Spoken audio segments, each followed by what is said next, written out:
Welcome to Spotlight Santa Monica. I'm Sandy Jacobson.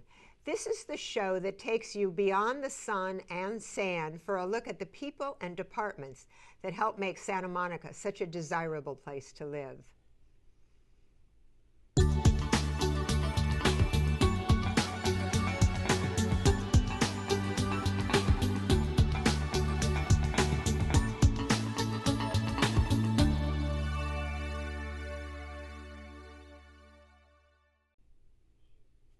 My first guest today is responsible for the planning, design, and construction of city buildings, parks, and much more. Welcome, Principal City Architect Miriam Mulder. Miriam, thank you so much for joining us. Thank you. Why does a city need its own architects? We provide capital construction projects with project management for all the vertical construction, which are buildings, also parks and tenant improvements.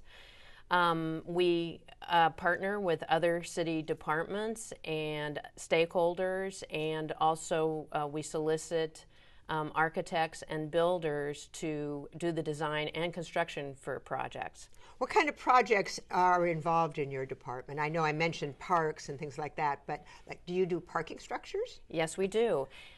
We essentially provide the services of project management for all the various civic buildings that Santa Monicans use every day, which includes libraries, fire stations, bus facilities and bus stops. We even have a cemetery, so there's cemetery buildings. I mentioned libraries, but there's a complete range of building types, cultural facilities, recreational facilities. So the diversity is really wonderful. Were you responsible for the beautiful main library? Our division, yes, was involved along with engineering with the main library. It's so beautiful and exciting. We've done a lot of programs from the auditorium there. It's wonderful. What projects will be completed this year? This year, we are wrapping up quite a few projects. The ones to probably highlight is, you've probably noticed across from City Hall, there's a large park, which is Tongva Park, and the Ken Genzer Square, which is right in front of City Hall, which is very exciting. We also are going to be completing Parking Structure 6, which is on 2nd Street, and that will be complete by the end of the year. And just at the very end of the year, the branch library, Pico Branch Library, is going to be complete as well. Where is that, Pico and what? It's in Virginia Avenue Park, which is Pico and Cloverfield, more or less, and it's within the park itself. And there's a farmer's market there, too. And there's a farmer's market right in front of it. What's the most memorable project you've worked on? It's hard to pick out just one, and sort of the last project that you've worked on is special in a way. I think the park across from City Hall has been an amazing experience. It is providing a public space and an urban connector that exceeds expectations. I think it's going to bring together parts of the city that haven't been connected in a good way for a long time, plus providing just a bit of respite for people in this more and more urban environment that we're in all the time. The swim center Where is that? That's on 16th Street. It's actually on the Santa Monica College campus, but it was a city project. It's a great public benefit. And then the Annenberg Community Beach House is very special. It saved parts of what we could save of the Marion Davies estate, which included the guest house and that fabulous pool and the original tiles. So much of it had been damaged by earthquake. Yes, and some of it was unsalvageable, the main house. But it also added some really wonderful buildings that are now a public amenity. It's a public beach house, and that's really wonderful. You know, when you talk about the park, it kind of talks to two things. First of all, you did that in conjunction with the designer of the High Line in New York. That's right. Which was pretty exciting to get that kind of talent out here. Oh, absolutely. To add to your talent. Well, and that's one of the things I think that there's an advantage to having an architectural division. It's not particularly common. It's usually in larger cities where there's a very robust capital improvement program. But what it provides is, first of all, we can provide continuity and oversight and make sure that we meet the expectations we have for environmental responsibility and aesthetic quality. and pull in really great talent like James Corner Field Operations. Well, and the other part of it is, too, that you really went out to the community. I was involved in some of those meetings where you went out to the community to get their input. You outreached to get input. And how many meetings did you have? The city of Santa Monica really prides itself on community involvement. And this particular project, I think we went even beyond what we usually do. Staff actually went out to 25 different community groups to solicit interest in the project and to get participation in our actual community workshops. And then we followed that with 4 community workshops, starting with the very beginning of getting input, and then coming back with a conceptual design, and then coming back with a schematic design. And we actually even had another workshop which talked about the plant materials and native plants and got people aware of why we used the plants we were using.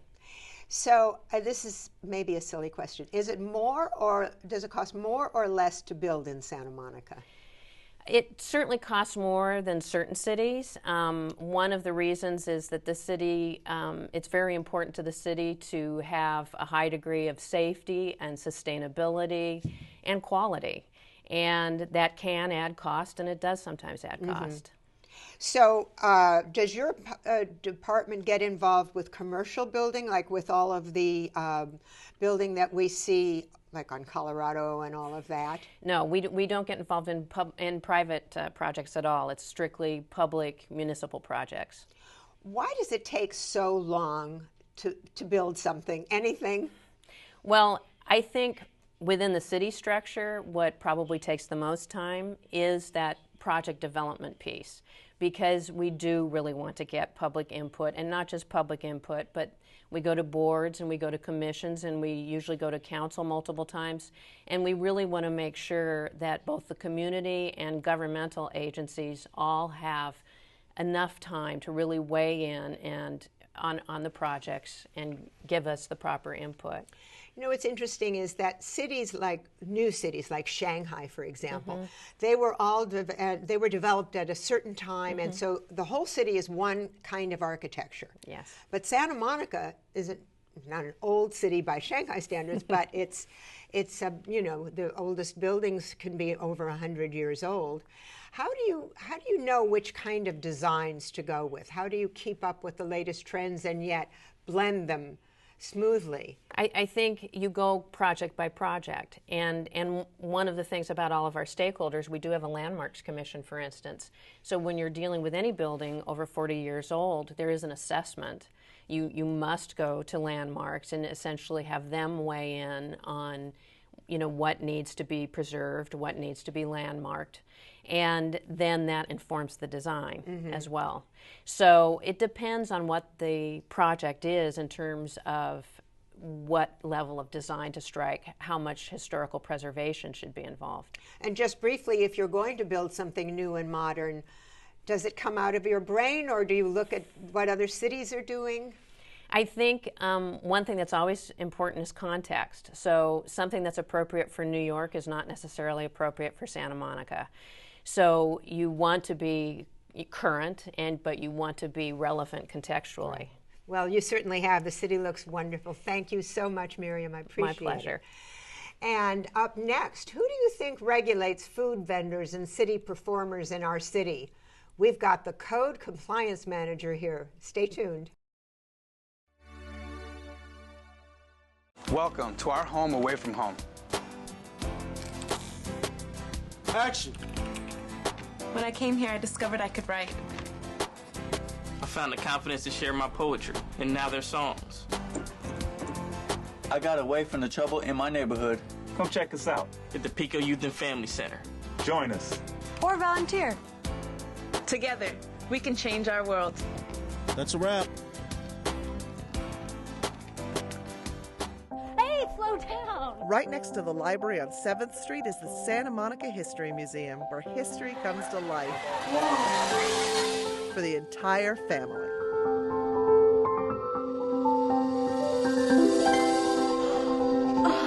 Enjoy the exhibits, main gallery, the photo archive, research gallery, and much more. Come Visit the Santa Monica History Museum, keeping history alive. From valet services to street performers, Santa Monica's Code Compliance Department regulates them all. Joining me now is Code Compliance Manager Joe Trujillo. Joe, thank you for joining us on Spotlight Santa Monica. Well, thank you for having me. So you're the enforcer, huh? We are the enforcement division for the city, yes. And in fact, you're going to change your name to that, you said. Yes, to keep more in lines with recent designation of code enforcement officers through the California Penal Code. We're going through a change of both the code enforcement officer and the code enforcement division, again, to stay in line with the state. And you have to get new uniforms?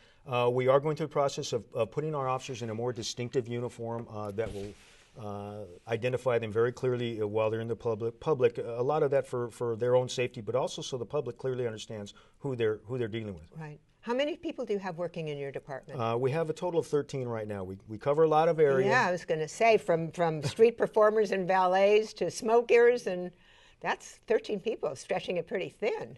We have a very hardworking division. They've taken on a lot since the division's about 2 years old. Matter of fact, this month.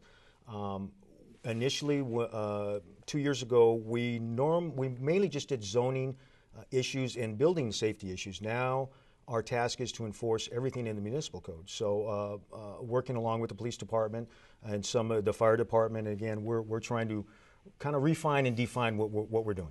And you said you're taking on new people. You're looking for new people. We will be going through a hiring process here in the next few months. We will be hiring a supervisor, which we've gone without for 2 years, and then we also will be hiring for some vacancies that we have. So how does it start? Does a resident or a business owner report what looks to them like a code violation? We receive complaints regarding violations of the municipal code in any number of ways. We could receive them from the city manager's office. We could receive them from a citizen just calling us. And most of our complaints, again, they come in anonymously, which is fine with us. We really just need an address to work with and what the nature of the problem is on the property. And we can really go from there. We also do active patrolling. We are moving more and more towards a proactive enforcement protocol where we are looking more and more instead of waiting for things to happen. What are you looking for? Well, we can take, for an example, in our residential properties.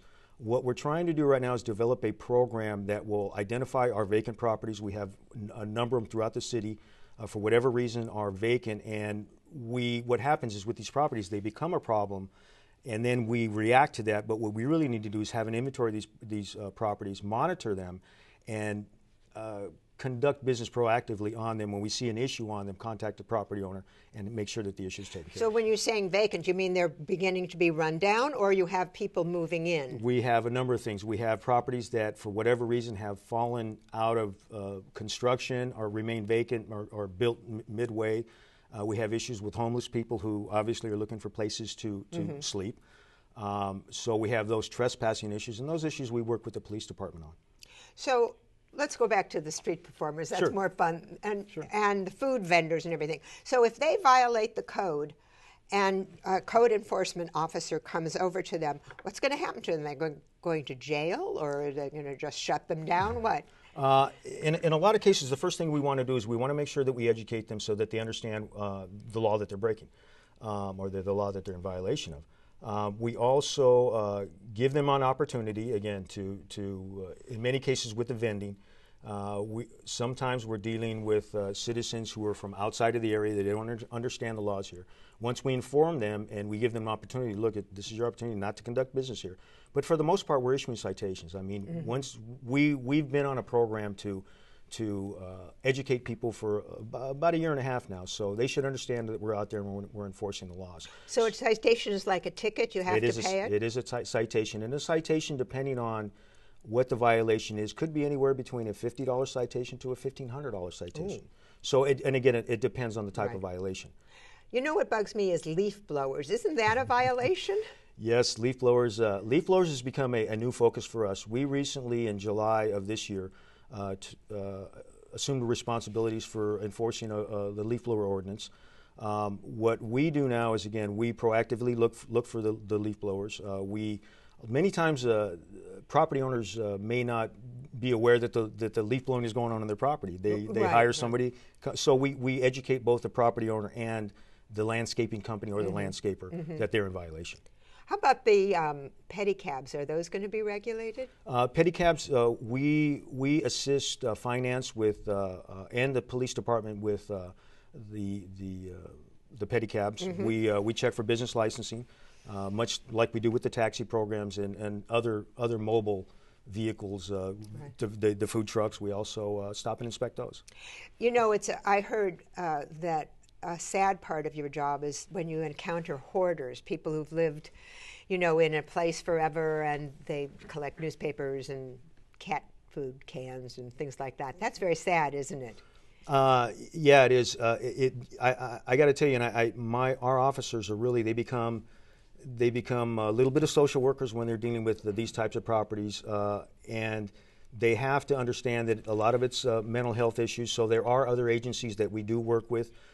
The police department's help team, adult protective services, animal services if we have to get them involved. So there are a number of other agencies that we work with, but again, it's an issue of humanity that these people, they have their possessions, but there's a safety issue. There's a fire and there's a life safety issue that we always have to place above everything else. So let's talk a little bit about smoking. Smoking is very verboten in Santa Monica, and you can't smoke in office buildings, and you can't even smoke tenants can't smoke, can they?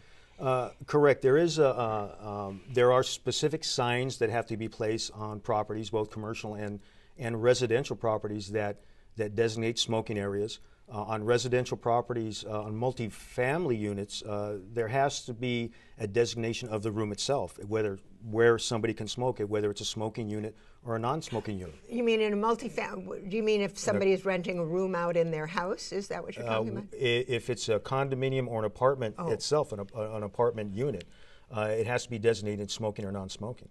So somebody who might be coming in to purchase or rent a room next to you, they may not want to be next to a smoker. So again, there has to be specific units that are designated smoking. But once you're a smoker in an apartment, the person who moves in next to you and it doesn't like that smoking, you can keep smoking because you're already in that. Correct. Do you have the same business hours as the rest of the city? Because you're kind of running from morning to night there. That's something else that we've changed here in the last 2 years. We were on pretty much a normal schedule with City Hall, Monday through Friday, 8 a.m. to 5:30 p.m. We switched that up. We have officers on duty 6 days a week. On the weekends, we put out a lot of different details, whether it's Main Street business, Wilshire, Santa Monica, the businesses, nighttime businesses, or we're out looking for signage issues, the performers on the pier or the vendors on the beach. But what we're moving towards with some of the new hiring that we're going to do and the scheduling is moving to 7 days a week. Wow. And our goal is to reach that by December 31st of this year, where we will have officers on 7 days a week and Thursday through Sunday till about 11 p.m. at night. Wow. Well, so, you have a lot to do, but you're very hardworking. We have a lot to do. Thank you so much, Joe. Thank you for having me. Thank you. And we're up next. Sadly, it's probably happened to all of us at one time or another. Do you know what to do if you've been the victim of identity theft? Find out. Even if a signal indicates it's safe to walk, it's never safe unless drivers see you. Last year, 113 pedestrians were injured in Santa Monica. You don't have to go to extremes to get a driver's attention. It just takes a little eye contact. Take the right steps to be safe. Watch the road.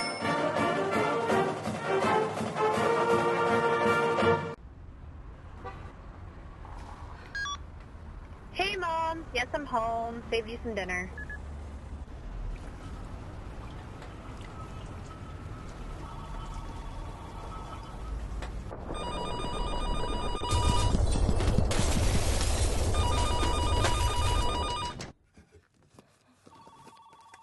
Plan now for a major earthquake. Contact the Santa Monica Office of Emergency Management. Don't be caught in the dark.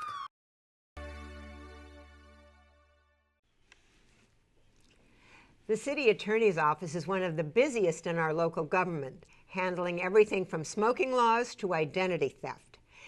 Deputy Chief Adam Radinsky joins me now with more. Adam, thank you so much for joining us. Thanks for having me. So you cover so many areas, it's hard to know where to start. Can you actually help with identity theft? Well, actually, identity theft is one of the crimes that gets reported straight to the police, and there's a whole protocol for how they handle those now. They're very well set up to handle them, and those actually go to the police now. Our office occasionally may prosecute one of those cases if it works its way through the police. But for the most part, actually, our unit, we wear a number of different hats. Basically, if you're a business operating in Santa Monica and you're ripping somebody off, we will want to know about that, and we will want to do something about that. We educate people about their rights and responsibilities. We prosecute cases criminally. We file large civil lawsuits. We do whatever it takes to make sure that businesses are following the law. What's the number one problem you're encountering right now? The huge trend now is online scams and privacy issues. It seems that just about all of commerce is going towards online. And Santa Monica happens to be the home of some large companies that have set up shop here. Who are large good companies or large scam companies? Well, we mainly hear about the scam ones. There are many good companies here right. in town, and some companies that don't know the rules and need to be educated. And then there are some who know the rules and are just trying to take advantage of people. But there's quite a lot of privacy issues. There are people who are going online and making purchases. They don't realize what they're doing with their credit card. Sometimes people are being double charged. Sometimes there are all kinds of scams where privacy is invaded. So one of the things we're advising people these days is to be extra careful when you're using your credit card online. Make sure you know who you're dealing with. We've had we just completed a prosecution of a vacation rental scam where these folks own 2 properties in Santa Monica and were advertising on a well-known rental website. But the pictures on the website were not the same as the actual property. It was very different. Everyone paid up front with a credit card, sometimes as much as $5,000. They came here for their big vacation and had a disaster and weren't even able to get into the place. So they contacted you? Is that how you found out? That's right, yeah. So we encourage people to think of us as sort of a clearinghouse for any kind of problem. We like to say no case is too large or too small for us. We do everything. How would you have avoided that, or how could they have avoided that? Well, with something like that, just to do a little bit of homework, make sure that a business actually exists, that you're talking to a real person, because online transactions, often there's no human contact. You just give your credit card information and click a few buttons, and then you've made a payment. So with something as personal as a place you're going to be staying, there's also many scams through Craigslist where we've heard from residents who rented an apartment through Craigslist. They show up and there's someone living there and there's no apartment available, but they've already paid money. Well, when you say be careful with your credit card, if I call the company, aren't I a little bit safer than, foolishly buying something that somebody calls me over the phone about? Definitely, that's a big one, yes. If you call them, you're much safer. If someone calls you and solicits you for something, there's a very good chance it's a scam. Yeah. Another rule of thumb is that if anything sounds too good to be true, it always is. And so many people, especially in these recessionary times, are looking to get a little advantage, maybe have an extra income, have a good investment, and people are preying on that and taking advantage. Well, one of the things that you talk about on your website is online privacy. How can you, as an attorney or the city attorney's office, how can you prevent that?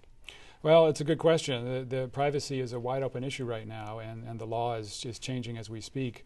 But there are some basic things, such as if you're going to sign up as a member for a membership on a website or a company or something like that, to know who they are, to know how they use your information, all that fine print that you see. Yeah. It's actually worth reading once in a while because it is kind of scary just to know what they're doing. I mean, basically, once you're using a website, they generally have access to use your purchasing habits, your browsing habits, and that's all being stored and used, and it's very valuable information. So we just want people to be aware, for starters. And also, like when you go to a restaurant, sometimes I'm afraid that I gave my credit card to whoever I gave it to. A guy in an apron who walked by, I handed it to him. I had the third time I've had my credit card called back because it was cloned, and I can't figure out how they got the security number. Right. There's so many ways these days. We had a Santa Monica business that's no longer with us. The owner was just taking people's credit cards after they bought their small purchase and running them through for $80, $90, $100 multiple times before we finally caught up with them.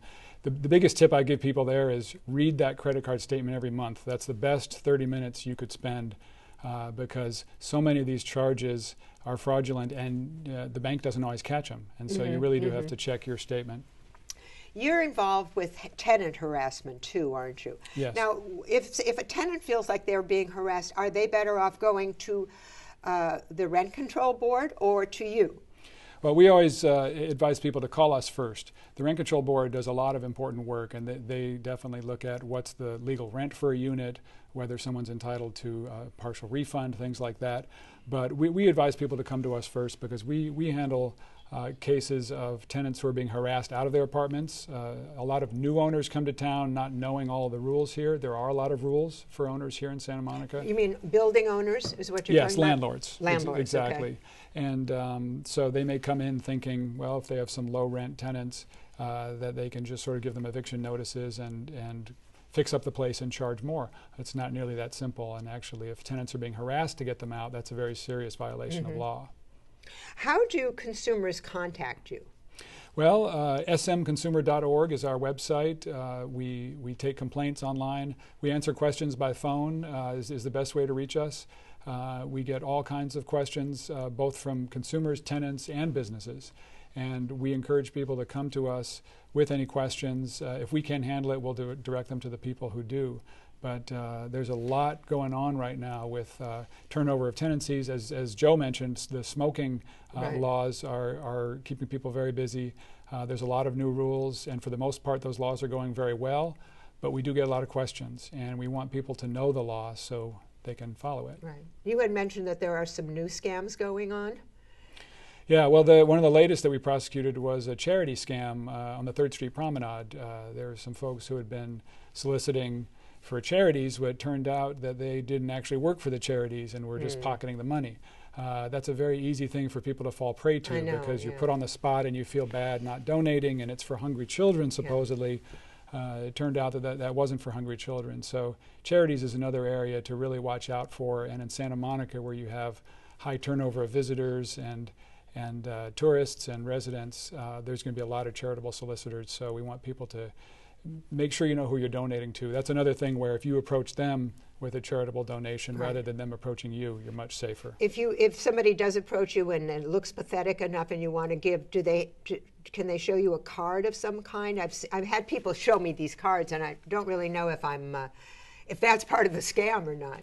It often is. The law does require that if you're soliciting for an organization, you have to have a card that comes from the government. But some of these cards are made up. Yeah. So just because someone has a card, just because they have a card doesn't mean it's real. Right. Thank you very much, Adam. Thanks for having me. And thank you. For more information, you can visit smgov.net CAO. Thank you so much for joining us on Spotlight Santa Monica. Make sure to tune in next time as we learn more about what makes Santa Monica an amazing place to live and work and play.